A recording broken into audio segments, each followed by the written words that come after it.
L'actualité à Nancy et ailleurs. L'association Au Jardin de la Zabelle co-organise avec Odyssée Touloise un événement le samedi 22 avril à Bulligny à l'occasion de la Journée mondiale de la Terre.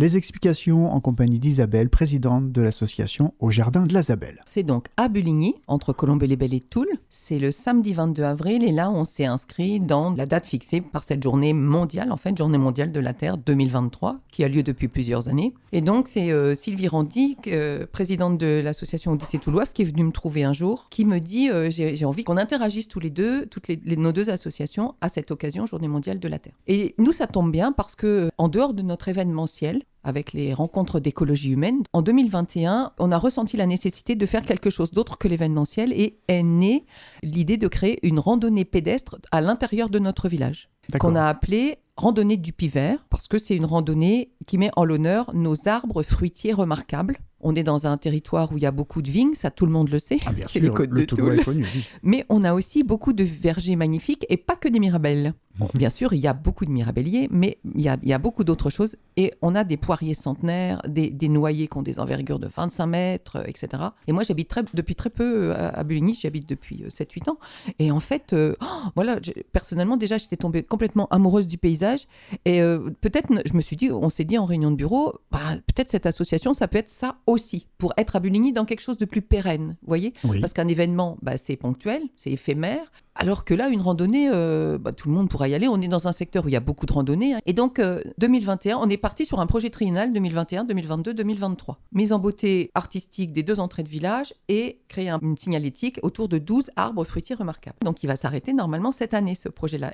La randonnée devra être finie cette année. La proposition de Sylvie Randy avec son idée, tiens Isabelle, si on faisait quelque chose sur la Journée mondiale de la Terre, je me suis dit, écoute, ok, on fait quelque chose et en plus, on va inaugurer notre randonnée. Donc, c'est un mixte. Journée mondiale de la Terre et inauguration de la randonnée du Pivert ce samedi 22 avril. Sylvie propose, et vous allez trouver les liens sur son site, soit Odyssée Touloise, soit via LOASO pour s'inscrire à 3 randos, un 7 km, un 15 km et un 23 km. Donc 7h30 départ de la 23 km, C'est pour le 23 km. 8h30 départ de la 15 et 9h30 départ de la 7 km, avec une action plugging par exemple, vous savez, le ramassage des déchets. Et en fait, cet événement, ça a fait vraiment comme la boule de neige, c'est-à-dire de notre hypothèse et surtout de nos carnets d'adresses et de nos idées mutuelles de randonneurs, naît un projet qui va être quand même qu'une seule journée où on va être entre 30 et 40 animateurs et exposants. Mais il y aura un marché des créateurs. Voilà, absolument. Dans nos rencontres d'écologie humaine, ce qu'on fait donc en événementiel,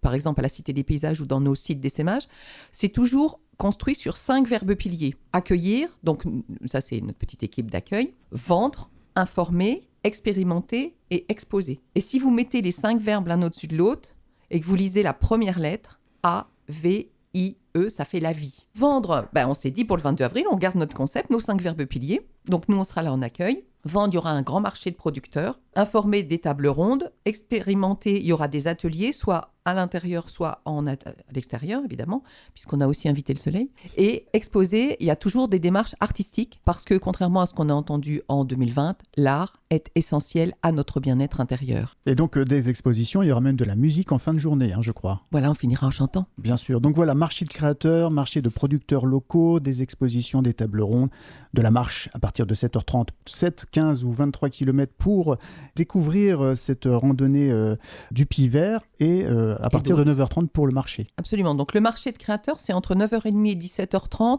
au Préau. Donc le Préau, comme son nom l'indique, c'était un Préau de l'ancienne école de Bulligny, qui est maintenant fermé puisqu'il y a un regroupement scolaire. Et à côté du marché de créateurs et dans le Préau, il y a donc l'ancienne salle de classe. Et cette ancienne salle de classe, donc sur une école de 1880, vous savez, les belles écoles oui. qui ont une grosse centaine d'années. Il y aura des ateliers soit artistiques, soit genre zéro déchet, vous savez, fais ta pierre blanche toi-même, coûte à lingette à démaquiller toi-même, etc., par nos partenaires à nous. Ça, c'est aussi quelque chose à quoi on tient, c'est toujours l'histoire de entrée libre, tout public, toute famille, donc on est en rez-de-chaussée, c'est accessible à tous, parce qu'il faut penser aussi à nos anciens qui peuvent aussi venir, puisque tout est d'accès libre. Et puis par contre, les ateliers nature, comme je l'ai dit, seront un petit peu plus loin dans un verger ou un jardin à l'extérieur. Vous avez cité une exposition aussi. L'atelier du 25 qui nous fait quelque chose sur les pierres du sous-sol lorrain. On aura une céramiste, chemin de terre, Françoise Potier, qui vient. On est resté aussi un peu sur le thème terre et poterie, par exemple, puisque c'était quand même la journée de la terre. Et puis, c'est qu'à 14h15, donc, sur une des 2 parcelles d'entrée du village, côté Buligny-Bagneux, inauguration de notre randonnée. Alors, donc, on a fait une invitation à des officiels, s'ils veulent venir nous faire une présentation. Et donc, c'est l'occasion pour moi de remercier, j'en profite, puisque cet événement, s'il est gratuit pour tous, c'est encore une fois qu'il y a un jeu de subvention. Donc, on a le conseil départemental 54, qui est un fort soutien au titre de la transition écologique, qui est quand même inscrit sur le fronton de l'hôtel du département. Notre communauté de communes, donc Colombey-les-Belles et toutes les communes autour, Buligny bien sûr, puisque nous sommes à Buligny. La journée de la Terre, qui nous offre aussi, et puis nos 2 associations qui mettent tous ensemble leurs compétences, leur savoir-faire, leur énergie et leur joie aussi. Parce que vous avez bien compris que c'est aussi un endroit, ça va être festif. Je pense qu'il y aura beaucoup de sourires le jour-là. On le dit. Le jardin de la Zabelle et donc l'association Odyssée Touloise qui vous donne rendez-vous le samedi 22 avril à Buligny pour la journée mondiale de la Terre. Bien sûr, on peut retrouver toutes les infos, bien sûr les réseaux sociaux, Facebook. Hello Asso aussi, vous l'avez cité. Oui, et puis donc les 2 sites Odyssée Touloise et puis nos pages Facebook. Voilà, on retrouvera bien sûr ces adresses sur le site de la radio www.fadjet.net. Merci Isabelle, présidente de l'association Jardin de la Zabelle. Et sachez que pour aller plus loin, vous pouvez retrouver l'intégralité de cet entretien sur notre site www.fadjet.net, rubrique Portrait d'assaut. L'actualité à Nancy et ailleurs. C'est sur Fadjet. Pour y participer, contactez-nous au 03 83 35 22 62.